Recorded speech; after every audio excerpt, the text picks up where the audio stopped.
Welcome back. This is Ray Stundle, publisher of Customer Engagement Magazine, the author of the Customer Engagement Manifesto. So happy that you're here. So far we've covered some important ground. We've talked about the current assessment of your business, some thought-provoking questions that I think can help you if you take the time to answer them and really think about them. And then we have also gone through and taken a look at how to attract people into your business. So now what we need to do is go into the next stage. And that stage is all about selling. So from a selling standpoint, we're going to go the next phase is selling, and stage number one is educate. So we're going to talk about education right now. Some of the tactics and tools you can use to educate individuals is to focus on cornerstone content. This is content that is really, really good. It's rich.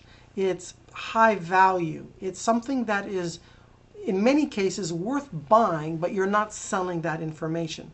In some cases you even might, if depending on the industry that you're in. But we're talking about high quality, valuable content that influences the recipient because they're learning from you. You're in a position of being the teacher and they're in the position of being the student. Very, very important to be able to gain this perspective in your marketplace, to be the thought leader in your marketplace for whatever it is that you do. You should be the go-to person who has the answer. So as part of this, I want you to start thinking about how do you connect with individuals? What are the different means by which you're able to connect and communicate the information that you have to provide to educate them? What's the conversation like? Where is the conversation taking place? And are you using tools like email, like blogs, direct mail? Do you offer consultations that help assess where your prospect is and where they need to go so you can drive them through the value curve?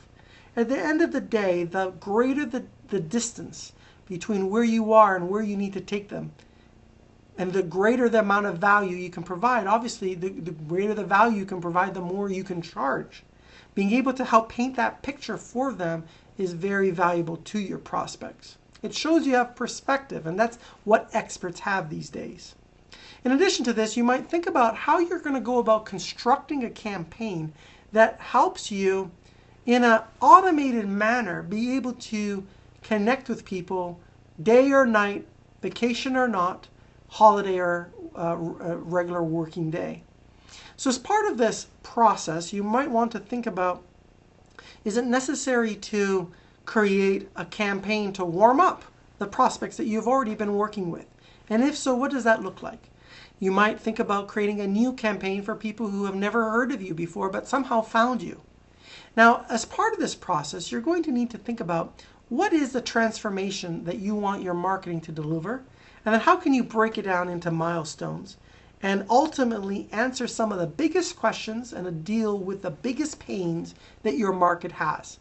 That's what life cycle marketing is about. It's about adding value, and in this phase, it's about educating. So as part of this process, it's important that you segment your community and that you treat different people differently when you communicate with them. For example, using email or direct mail.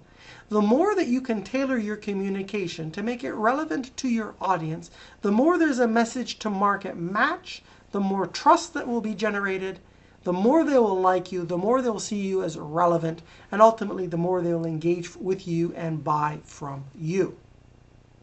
You're also going to want to consider how you're going to track and tag people through this campaign, how you're going to look at email open rates, click-through rates, and how you're going to encourage content consumption. You see, if you create great content, like I'm doing right now with you, but you don't consume it, then was the value passed? Not really, right? So you have to think about this in the same way as well. How are you going to get folks to actually consume what it is that you're sharing from a marketing standpoint? And then even when you sell your solution, to consume that solution, to get the value out of it. Remember, people want the whole, not the drill and the drill bit. If you sell the drill and the drill bit, and they buy a drill and a drill bit, but they don't use the drill to make a hole, they wasted their money. So you really are selling the whole. The drill and the drill bit's just a means to get you there. So as part of this, you're also going to want to be monitoring and figuring out how you're going to keep track of customer engagement. When they're commenting on your feed, on your content, how are you going to keep track of it and engage and be part of the conversation and be social? Now, the next part of campaign construction is thinking about copywriting. What types of emails are you going to send? What frequency are you going to send it? And most importantly, how are you going to write it in a way which is easy for them to read, consume, understand, and act upon? Every email has a job to do, and you must begin every email with that perspective and ask yourself, what is it that I want them to do as a result of looking at this email? You're going to need to think about the order in which you deliver these emails so that it factors in user behavior. If they did this, then do this. If they did this, then do this. And the whole purpose of that is to be relevant. And that's a big part of what life cycle marketing is all about, being very relevant to your prospects and your customers. From a website development standpoint, you're going to need lead capture pages, demo pages, sales pages, upsell pages, downsell pages, and possibly cross-sell pages. Because as you go through this process, you're going to get to the point where the customer makes a buying decision, buys your solution, and if you don't have something more to offer to them that can help them even more, they're going to be upset with you. So take the opportunity to break that down into your marketing process and ask yourself what else you can do to advance them on their journey. Very, very key. And then ultimately, what's the platform that you're going to use to develop and deliver all of this? Because doing this manually is not the way it can be done in a scalable manner.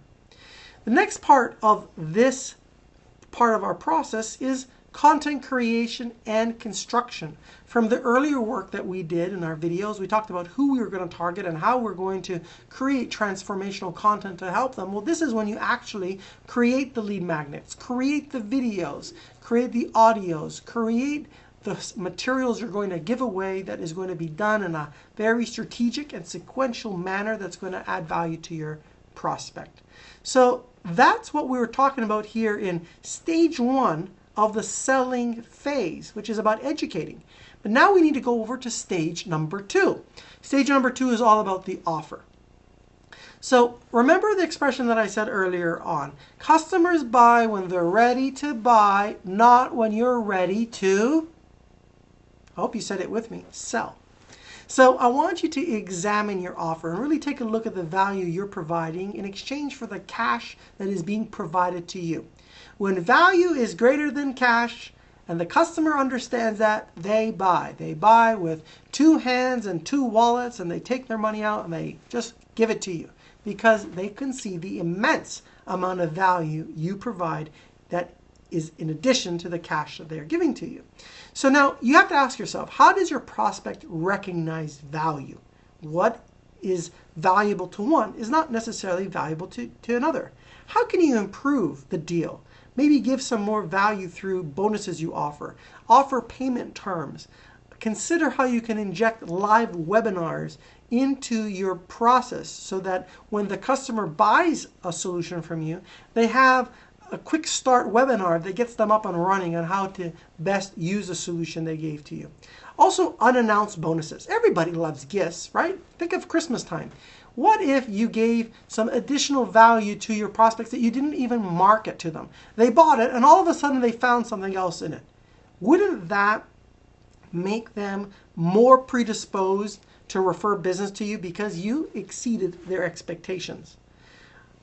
Also consider that if you're working with referral partners, what can they offer their subscribers as a bonus in addition to selling what it is that you offer that's complementary? These are all things that you should be thinking about. And I'd also like you to think about the customer journey. Really look at the process the customer goes from not knowing any idea that you exist all the way through to getting to the point when they really know you, like you, trust you, want to refer business to you. You know, not a too long time ago, I had a great relationship with a mortgage broker and I bought a house and I carried his business card with me for around in my wallet for 12 months. Who does that? Another case scenario. I bought 2 cars, or I bought a car, my girlfriend bought a car from the same guy on the same day. And I was so happy with that experience. I made a video about why to buy a Lexus from George. I did that as a customer because I was enthusiastic with my experience. Now, not everybody does that, but you're going to want to find your own advocates in your marketplace that are willing to stand up on a soapbox and tell the community that you are the only name in town to do business with. So as you think about what I've just talked about, and hopefully have taken a lot of notes, you may need to listen to this a couple times, I want you to map out your selling process and your customer's buying process and realize that the customer's buying process is the one that sets the tempo. And your sales process needs to be in lockstep and map to that buying process. And as you do that, you're going to want to be able to do lead scoring, looking at how do you know the difference between somebody who's a hot lead and a cold lead, and being able to know how to provide the right calls to actions and the right offers or the right deadlines, all on autopilot. That's the goal of where we need to get to. But before we get there, we have to put in place these key ideas so that we have the foundation to build the marketing program. So I hope you got a lot out of this video. In our next one, we're going to go to stage number 3, which is to confirm the sale. I'll see you in the next video.